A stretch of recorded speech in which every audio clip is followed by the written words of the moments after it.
These are the streets of Phnom Penh in Cambodia. You can see the red lights of the brothels. And inside these brothels, very often, are children.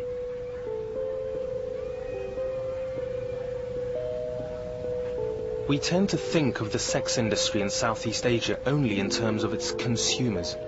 Predatory foreign men, sex tourists, faded pop stars. But the women and girls who are forced to serve this clientele are unknown to us, a shamed and nameless mass. In Southeast Asia alone, UNICEF says that 1 million children are involved in the commercial sex trade.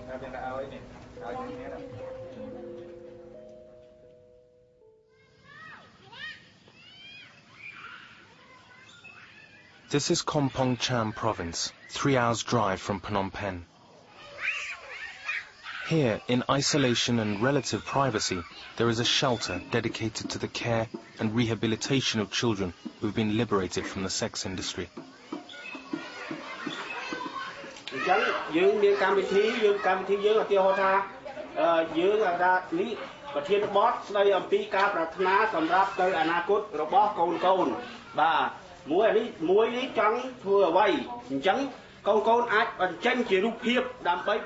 Dalyn is 17 years old. She's been living at the center for 4 years and was sold to a brothel when she was just 12. It's only now, after substantial amounts of therapy, that she feels able to tell publicly her story.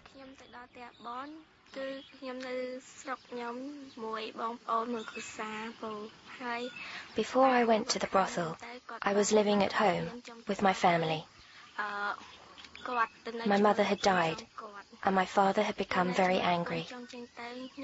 He used to beat me. Eventually, I couldn't take any more, so I left and went to live with my grandfather. But then one day, a woman came to me and persuaded me to go and work in a clothing factory. I trusted her and went with her to Kampong Cham province. But when we got there, she sold me to a brothel. The brothel owner then took me to Phnom Penh, where I was sold again. I had no idea it was another brothel until I overheard 2 pimps bargaining. One of them mentioned a price for me. It was $150. My heart sank. I began to wonder where the hell I'd ended up.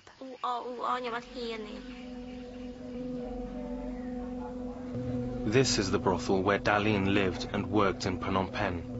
It was filmed on the day of her rescue by an aid agency.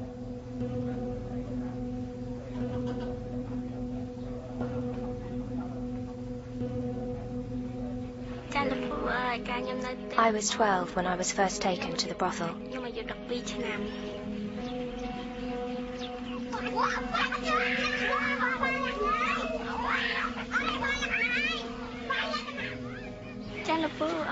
Right from the start, on my arrival, I felt uneasy.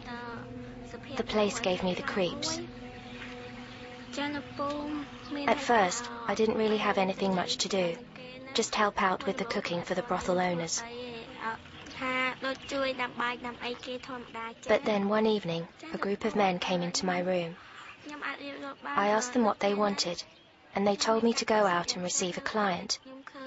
I said, "What am I supposed to do?" So they told me, "Don't worry, you'll know what to do. And if you don't know, you'll soon learn."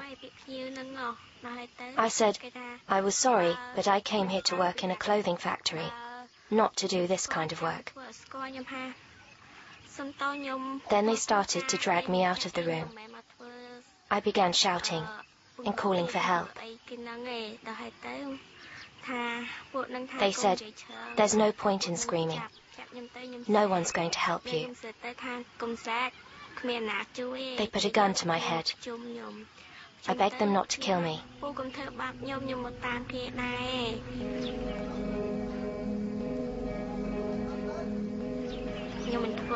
And then another group of men came in. They had electric cables with them. I started to cry and scream, but nobody came. I remember them saying, "Nobody will dare help you now." I realized it was hopeless. I swore at them and told them they'd all die in hell. But they just told me to shut up and keep quiet, or I'd get the same treatment over again. I just remember crying. Then they left me in my room and starved me until I agreed to go with clients.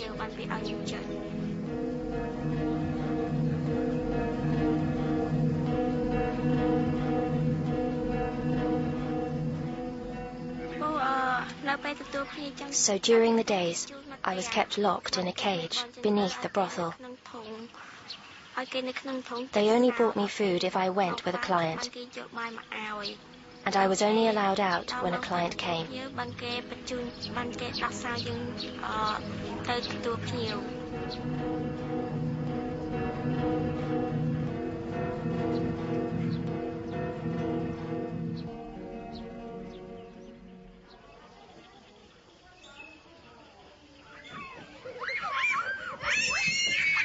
The aid agency responsible for Dalyn's release and subsequent rehabilitation is run by Somali Mam, a former child sex worker herself.